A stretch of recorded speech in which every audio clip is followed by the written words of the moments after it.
In the quiet corners of our hearts, we often ask ourselves, if desires bring suffering, then why do we still chase them? This question is as old as humanity itself. From the moment we are born, we long for warmth, love, recognition, and comfort. These desires drive us, inspire us, but also wound us deeply. Buddhism, a path of compassion and profound wisdom, gently unfolds this mystery, teaching us why desire clings to us like a shadow, and how freedom can be found beyond it.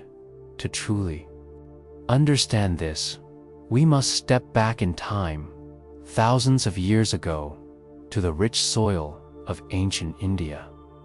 The story begins with Prince Siddhartha Gautama, who would later be known as the Buddha, the Enlightened One, born into royalty, surrounded by luxury. Siddhartha's life was crafted to keep him untouched by pain, aging, sickness, or death. The walls of his palace could not shield him forever. When he finally saw the realities of life, a sick man, a corpse, his heart was pierced by truth. He realized that desire for eternal youth, health, and life itself could never be satisfied, because impermanence is the law of existence. With courage, he left behind his throne, his wealth, his comfort, even his beloved family, to seek an answer to the greatest riddle: why do humans suffer, and how can they be free? After years of austere practices, meditations, and trials, he discovered what would be known as the Four Noble Truths. These truths revealed that suffering is real, that its cause lies in craving and attachment, that there is a way to end this suffering, and that the path to liberation is the Noble Eightfold Path.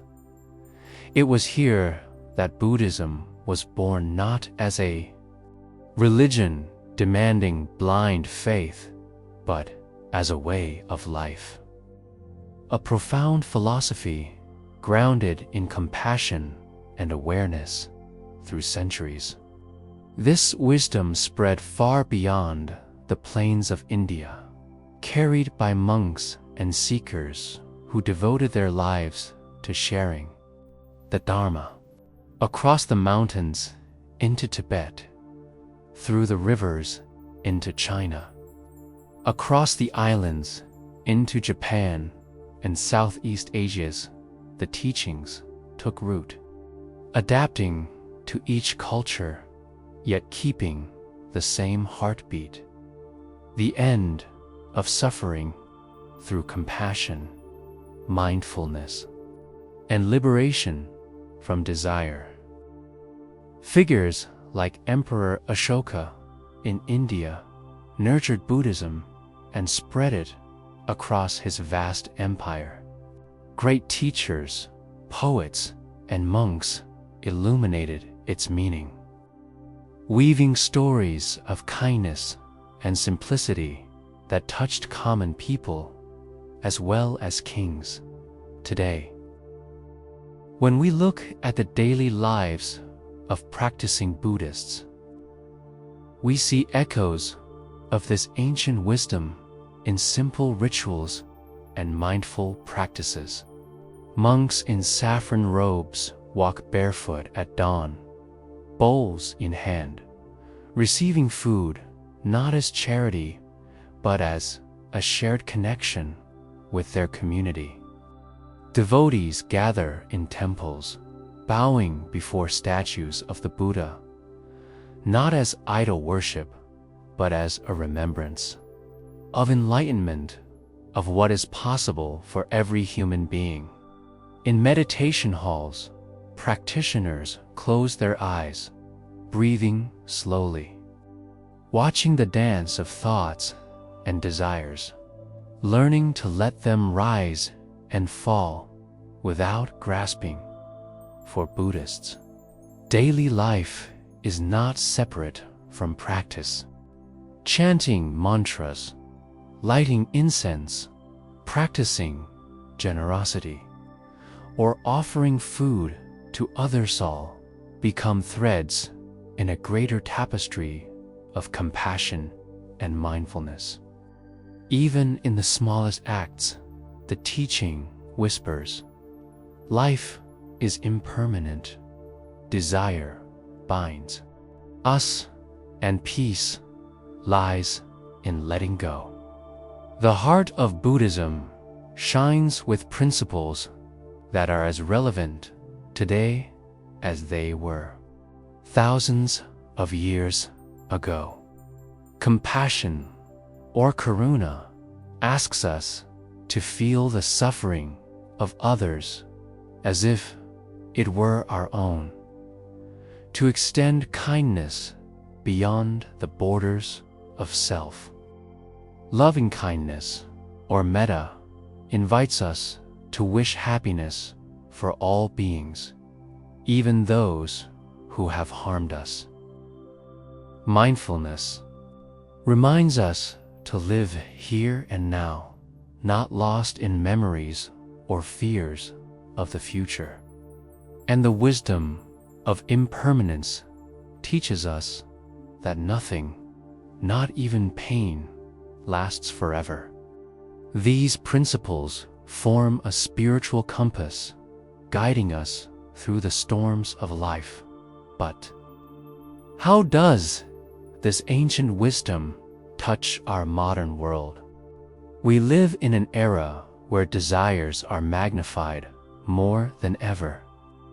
Advertisements whisper that happiness lies in the next purchase, the next promotion, the next relationship. Social media feeds the hunger for validation, beauty, and perfection. Yet, despite all we chase, emptiness often lingers. Anxiety, loneliness, and depression rise as uninvited companions in a world overflowing with material abundance. This is where Buddhism steps into our present moment like a gentle light in the darkness.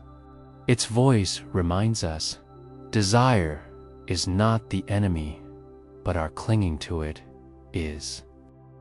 To want is human, but to be enslaved by wanting is suffering.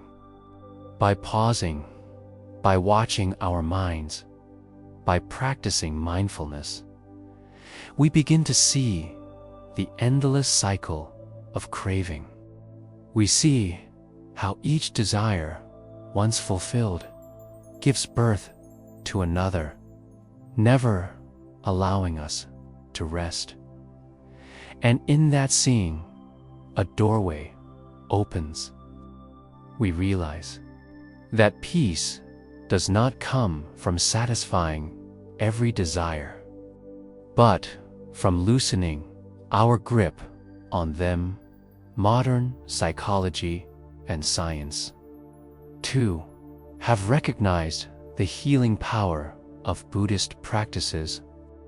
Mindfulness meditation is now embraced across the globe, not just in monasteries, but in hospitals, schools, and workplaces. Studies show its ability to ease anxiety, reduce stress, and foster emotional resilience. Compassion-based practices reshape the way we connect with one another, breaking cycles of anger and division. In a world fractured by greed and conflict, Buddhism offers not just philosophy, but medicine for the soul.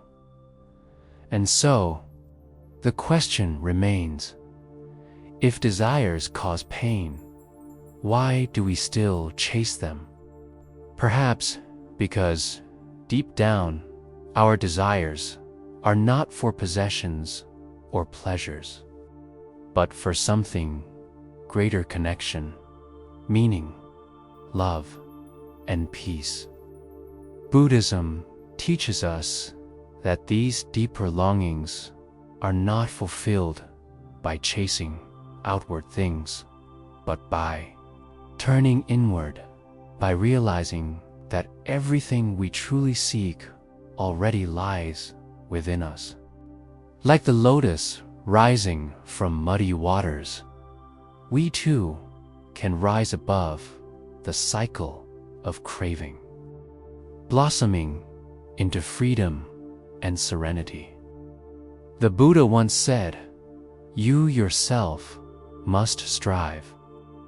His words are a reminder that liberation is not something given, but something discovered within our own hearts. Each of us has the power to free ourselves from suffering, not by denying life, but by living it fully, with compassion, with mindfulness, and with the courage to let go. So as you listen now, let this message touch your spirit. Reflect on your own desires, the ones that drive you, the ones that hurt you, the ones that never seem to end. Ask yourself, what would it feel like to rest, even for a moment, from chasing them? What would it feel like to simply be, to breathe, to love, to let go? In that pause, perhaps you will hear the quiet wisdom of Buddhism, wisdom that has traveled across centuries to reach you here, in this very moment. And maybe, just maybe, you will find that the freedom you seek is not far away. It has always been waiting within you, patiently, like a candle flame in the dark, ready to shine. After the Buddha attained enlightenment beneath the Bodhi tree, his journey was far from over. In fact, it was only the beginning. The world awaited his words, his presence, his compassion. At first, he wondered if human beings could truly understand the depth of what he had seen. The truth was so simple, yet so profound, that all things are impermanent, that attachment leads to suffering, and that freedom can be found in letting go. Could people, caught in a net of desires, truly hear this? But then, as the story tells us, the great god, Brahma, descended and pleaded with him. There are those with but little dust in their eyes. If they do not hear the Dharma, they are lost. Please, O Blessed One, share your teaching. And so, the Buddha began to speak not to kings first, not to the wealthy or powerful, but to 5 wandering ascetics, seekers like himself. It was here that the wheel of Dharma began to turn. He taught them the 4 noble truths: that life contains suffering, that suffering is born from craving, that there is a way to end this suffering, and that the path to freedom is the eightfold path. This path is not a commandment, but a guide, a map for the human heart. It invites us into right view, right intention, right speech, right action, right livelihood, right effort, right mindfulness, and right concentration. Together, they form a way of living that untangles us from the grip of desire and guides us into balance. From these humble beginnings, the teachings began to spread. More and more people, monks, nuns, farmers, merchants, even princes, gathered to hear the words of the Buddha. His presence was not commanding in power, but radiant in peace. When he spoke, people felt a calmness settle within them, as though their burdens had been lifted. He did not ask them to worship him, but to look within themselves. He reminded them, "Be a light unto yourselves."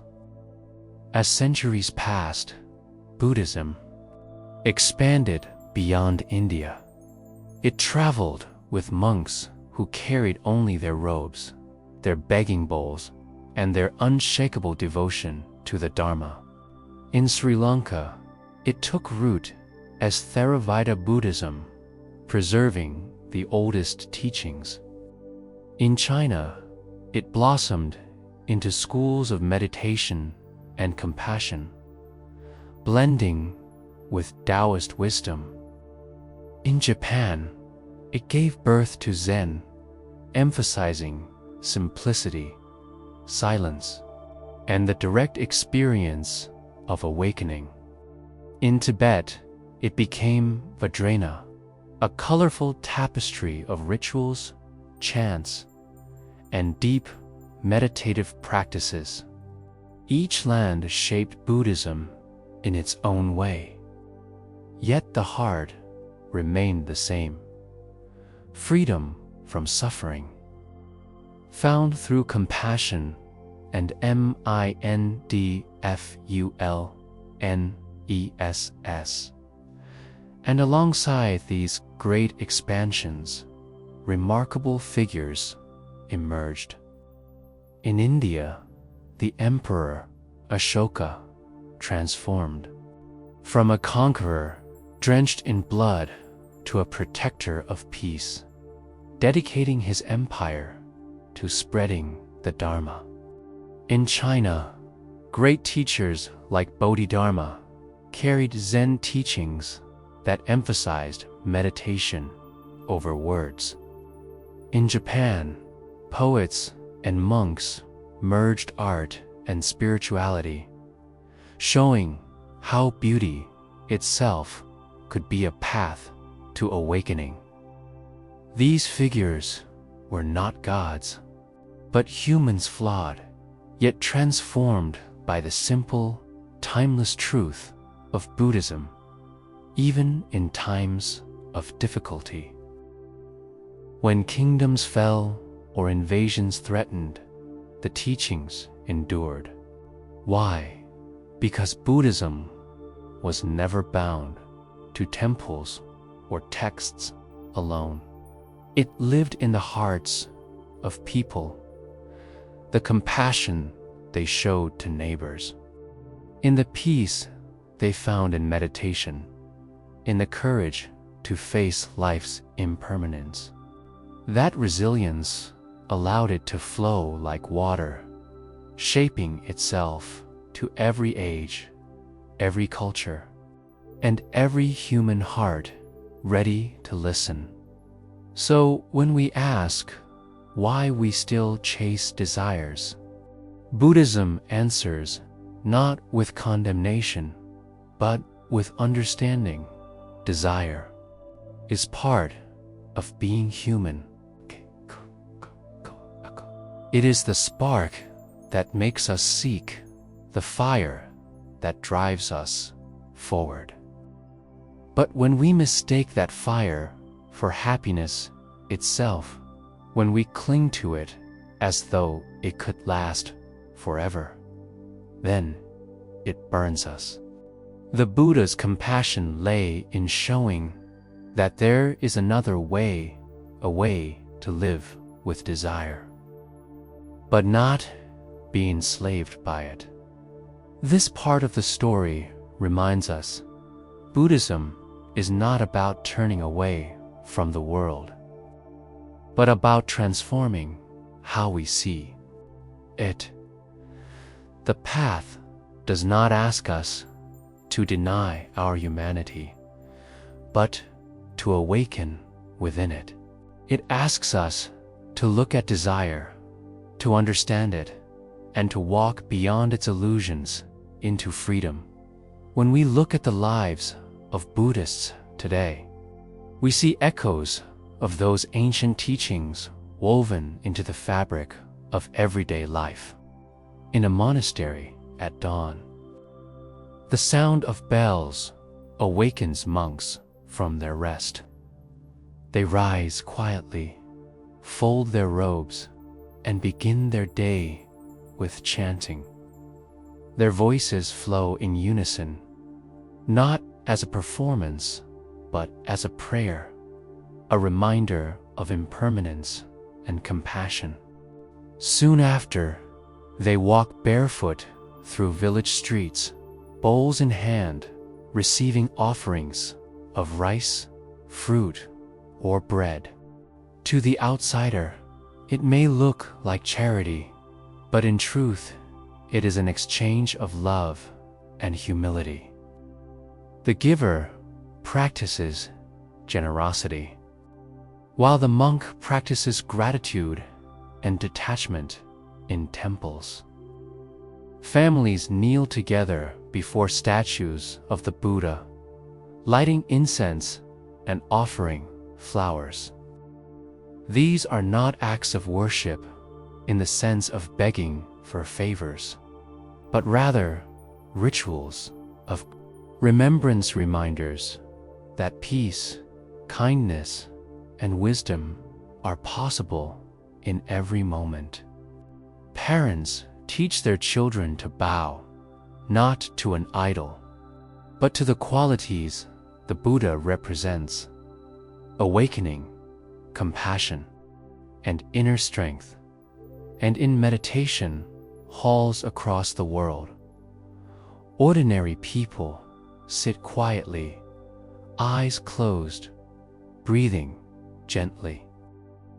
They observe their thoughts as they rise and fall, like waves upon the ocean. They watch their desires appear, small cravings, deep longings, old wounds, and instead of running after them or pushing them away, they simply let them pass. In this practice lies one of Buddhism's greatest gifts: the freedom to see desire without being ruled by it. But Buddhism is not only practiced within monasteries or temples. For lay Buddhists, the teachings are lived in the small moments of daily life. A farmer offering part of his harvest to neighbors, a mother teaching her child to speak kindly, a shopkeeper refusing to cheat his customers, even when no one would notice. Each act, however small, becomes part of a greater path, an eightfold path lived through kindness, mindfulness, and right action. Modern practitioners also carry these ancient rituals into new forms. Yoga studios, meditation retreats, and mindfulness workshops are filled with people seeking peace in the chaos of modern life. Technology may surround them, but the human heart is the same as it was thousands of years ago, yearning for calm, for meaning, for release from suffering. Through chanting, meditation, and mindful living, people are rediscovering truths that the Buddha revealed long ago, that peace is not found outside of us, but within. These practices may seem simple, but they hold profound lessons. Lighting a candle teaches us the beauty of impermanence as the flame flickers and fades. Offering food to another teaches us the joy of generosity. Sitting in silence teaches us that we are not our desires, but the awareness that watches them. Every ritual, every practice is a doorway into understanding. Life is fleeting. Desire is endless, but peace is always possible. And this is where the heart of Buddhism becomes visible, not as a religion bound by rules, but as a living path of compassion and mindfulness. In each act, we are invited to step out of the endless chase, to pause, to breathe, and to recognize the sacredness of life itself. At the heart of Buddhism lies a wisdom, both gentle and profound principles that, like a guiding star, illuminate the path out of suffering. These truths are not abstract philosophies, but living practices that touch the deepest corners of our hearts. The first is compassion, karu, To have compassion is to allow the suffering of others to move us, too. Let their pain echo in our own being. It is not pity, nor is it weakness. It is the courage to see another's burden and say, I will not turn away. In Buddhism, compassion is not optional, it is the very breath of awakening. When we are compassionate, the walls between self and other begin to crumble. We realize that all beings long for the same peace, the same freedom from suffering. And in that realization, love flows naturally. Hand in hand with compassion is loving kindness, metib. Imagine wishing happiness not only for your family and friends, but for strangers and even for those who have harmed you. This is the radical power of loving kindness. It softens the hardest heart, dissolves anger, and opens a doorway to forgiveness. The Buddha taught that anger is like holding a hot coal. You burn yourself first. But loving kindness is like cool water, soothing and healing. When we cultivate it, we discover that peace begins within and radiates outward, touching every life. We meet another profound truth is impermanent, Sanika. All things, no matter how beautiful or painful, are in constant change. Flowers bloom, then wither. Moments of joy come, then pass. Even suffering, though it feels endless, eventually fades. This truth can frighten us when we cling to what we love, but it can also free us when we realize that nothing binds us forever. Impermanence reminds us to cherish the present, to embrace what we have without clinging, and to let go with grace when it passes. And then there is mindful necessity, the art of being fully present, of living not in yesterday's regrets or tomorrow's worries, but in the sacred now. With mindfulness, even the simplest act, breathing, walking, drinking tea, become gateways to peace. We begin to see our desires for what they are: fleeting thoughts, passing clouds in the sky of awareness. Mindfulness teaches us that we are not our cravings, not our fears, but the vast stillness that watches them. Together, these principles create a path of awakening. They do not demand that we renounce life, but that we live it more deeply, more lovingly, more freely.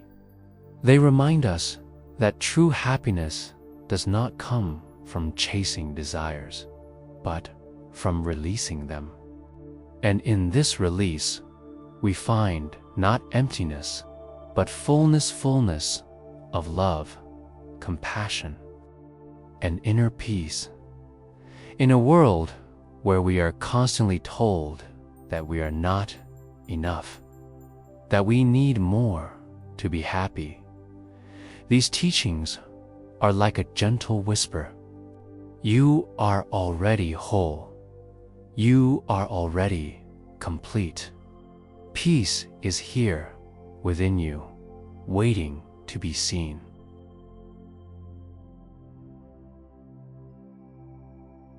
In our modern world, desires surround us like never before. Bright screens flash with endless images of beauty, wealth, and success.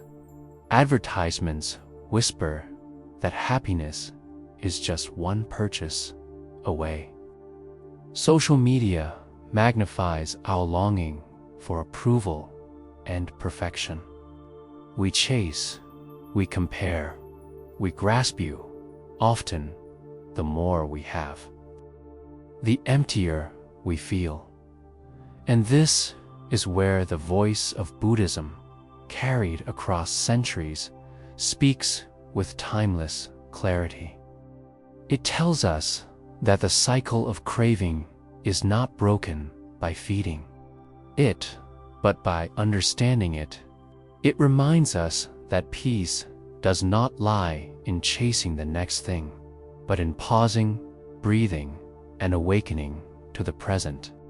In a world where so many feel lost in anxiety and loneliness, the teachings of compassion, mindfulness, and impermanence are more relevant than ever across hospitals, schools, and workplaces. Mindfulness is being practiced not only by monks, but by doctors, teachers, and even children. Compassion-based therapy is healing hearts wounded by anger and trauma. Meditation, once confined to monasteries, now offers refuge to people overwhelmed by stress. Science itself now confirms what the Buddha taught, that calming the mind transforms the body and spirit. But beyond science, beyond practices, Buddhism offers something deeper, a way of seeing life itself. It asks us to look at the person beside us and realize they to seek happiness, they to fear loss, they to carry dreams and wounds. When we live with this awareness, we no longer walk alone. We walk in a world bound by compassion, a world where even suffering can become a teacher. So we return to the question, if desires cause pain, why do we still chase them? Perhaps because beneath all desires lies a deeper longing, the longing to be whole, to be loved, to be free. Buddhism shows us that this longing cannot be filled by possessions or status, but only by awakening to what already lives within us. The peace we seek is not somewhere in the future. It is here, in this breath, in this moment, in the stillness of the heart. The Buddha's words echo through time. Peace comes from within. Do not seek it without. And so, the invitation is simple, yet profound. Look inward. Watch your desires with compassion, but do not be enslaved by them. Practice kindness, even when the world is harsh. Embrace impermanence, and you will learn to treasure every fleeting moment. Be mindful, and you will discover that life itself is a miracle. As you listen now, let these words settle into your heart. You are not your cravings. You are not your fears. You are the awareness beyond them, the still, luminous presence that has always been there. When you awaken to this truth, no desire can bind you, no suffering can chain you. You will walk with peace, with courage, with love, and maybe in that quiet awakening, you will realize the greatest truth of all. You are already free.